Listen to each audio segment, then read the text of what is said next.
ঝগড়া হয়। প্রিয় দর্শক, পুরো ঘটনাটি জানতে ভিডিওটি শেষ পর্যন্ত দেখার বিনীত অনুরোধ জানাচ্ছি। যেদিন ভোরবেলায় মহানবী সাল্লাল্লাহু আলাইহি ওয়াসাল্লাম জন্ম নেন, সেদিন বিশ্বের সবগুলো মূর্তি মাটির দিকে নত হয়ে পড়ে। ইরানের রাজার বিশাল প্রাসাদের বারান্দা কেঁপে ওঠে এবং ছাদের 14টি প্রাচীর ধসে পড়ে। বিশ্বের সব সম্রাটের সিংহাসন উল্টে পড়েছিল। বিশ্বের সব রাজারা বোবা হয়ে পড়েছিল, অর্থাৎ তারা কথা বলতে পারছিলেন না। সেদিন গণকদের সব জ্ঞান লুপ্ত হয় এবং জাদুকরদের জাদুগুলো অকার্যকর হয়ে পড়ে। বিশ্বনবী সাল্লাল্লাহু আলাইহি ওয়াসাল্লাম জন্মের সময় শয়তান তার সন্তানদের মধ্যে আর্তনাদ করে ওঠে। ফলে সবগুলো শয়তান তার কাছে এসে বলে, কেন এত পেরেশানি, উদ্বিগ্ন হয়েছে কেন? সে বলল, কাল রাতে কি হয়েছিল? রাতের প্রথম থেকে এই পর্যন্ত দেখছি যে আকাশ ও জমিনের অবস্থা বদলে গেছে। ভূপৃষ্ঠে ঘটে গেছে এক বিরাট ঘটনা। ঈসা আলাইহিস সালাম ঊর্ধ্ব আকাশে চলে যাওয়ার পর আর কখনো এত বড় ঘটনা ঘটেনি। সবাই গিয়ে খোঁজ খবর নাও যে কি ঘটেছে। শয়তানরা চারিদিকে ছড়িয়ে পড়ে ও ফিরে এসে বলে, কই, কিছুই তো দেখলাম না। বড় শয়তান বা শয়তানদের নেতা তখন বলল, এই বিষয়ে খোঁজ খবর নেওয়া আমাদের কাজ। আর তারপর সে পবিত্র মক্কার কাবাঘর সংলগ্ন অঞ্চলে আসলো। সে দেখলো ফেরেশতারা কাবাঘরের চারিদিকে ঘিরে রেখেছে। শয়তান সেখানে ঢুকতে চাইলে ফেরেশতারা হুঙ্কার দিলেন। ফলে সে ফিরে আসে ও ছুরি পাখির মতো ছোট হয়ে হেরা পর্বতের দিক থেকে সেখানে প্রবেশ করে। জিবরাইল আলাইহিস সালাম বললেন, ওরে অভিশপ্ত, ফিরে যা। সে বলল, ইয়া জিবরাইল আলাইহিস সালাম, আমার আপনার নিকট একটা প্রশ্ন আছে। আপনি যদি দয়া করে আমার প্রশ্নের উত্তরটা দেন, আমি চলে যাব। বলতে পারেন আজ রাতে কি ঘটেছে? জিবরাইল আলাইহিস সালাম বললেন, কি ঘটেছে জানিস না? সর্বশ্রেষ্ঠ নবী মুহাম্মদ রাসূলুল্লাহ সাল্লাল্লাহু আলাইহি ওয়াসাল্লাম আজ রাতে জন্ম নিয়েছেন। এই পৃথিবীর সকল অন্ধকার এখন থেকে দূরীভূত হবে। শয়তান প্রশ্ন করলো, তার মধ্যে কি আমার কর্তৃত্বের অংশ আছে? জিবরাইল আলাইহিস সালাম বললেন, না। তখন ইবলিস হতাশ হয়ে আবার প্রশ্ন করলো, তার উম্মতের মধ্যেও কি আমার কোনো অংশ নেই? জিবরাইল আলাইহিস সালাম বললেন, হ্যাঁ, তার উম্মতের মধ্যে তোর অংশ আছে। ইবলিস বলল, আমি সন্তুষ্ট হলাম। হযরত হালিমা বর্ণনা করেন, শিশু মুহাম্মদ সাল্লাল্লাহু আলাইহি ওয়াসাল্লামকে আমার গৃহে আনার সাথে সাথে রহমত বরকত প্রকাশ হতে লাগলো।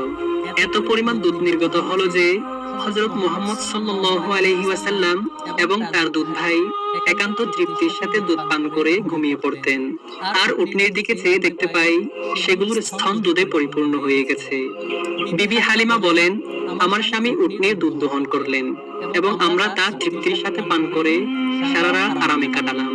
দীর্ঘদিন পর এটাই প্রথম রাত্রি যাতে আমরা শান্তিতে ঘুমিয়ে পড়লাম।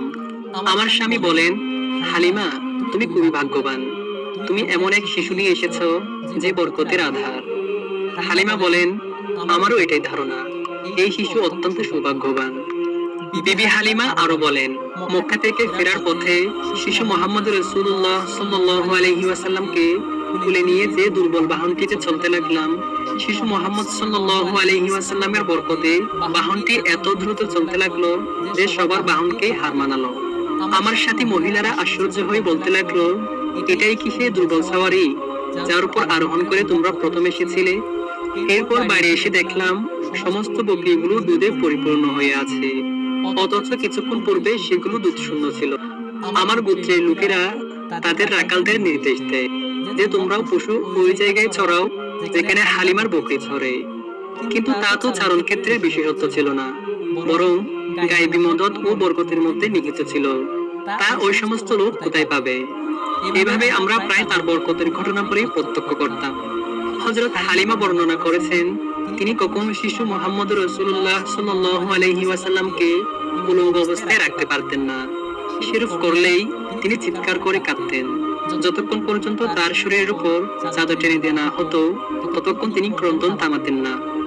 হালিমা বলেন, যেদিন আমি জানতে পারলাম শিশু মুহাম্মদ সাল্লাল্লাহু আলাইহি ওয়াসাল্লাম উলঙ্গ থাকতে পছন্দ করেন না, সেদিন থেকে তাকে কখনো উলঙ্গ রাখিনি। তার দেহ আবৃত করার জন্য সর্বদা সজাগ দৃষ্টি রাখতাম। হযরত আব্বাস বিন আব্দুল মুত্তালিব রাদিয়াল্লাহু তাআলা আনহু বর্ণনা করেছেন, রাসূল সাল্লাল্লাহু আলাইহি ওয়াসাল্লামকে বলেছেন, নবুয়তের একটি মাত্র নিদর্শন ছিল আমার ইসলাম গ্রহণের কারণ। তা হলো তিনি দেখলেন রাসূল সাল্লাল্লাহু আলাইহি ওয়াসাল্লাম শৈশব অবস্থায় আঙ্গুলের আঙ্গুলের সংকেতে চাঁদকে ইশারা করছেন। রাসূল সাল্লাল্লাহু আলাইহি ওয়াসাল্লাম যেদিকে আঙ্গুলি ফিরাচ্ছিলেন, চাদর ঠিক সেদিকে আসা যাওয়া করছিল। রাসূল এবং নবী হওয়ার এটাও একটা উজ্জ্বল প্রমাণ।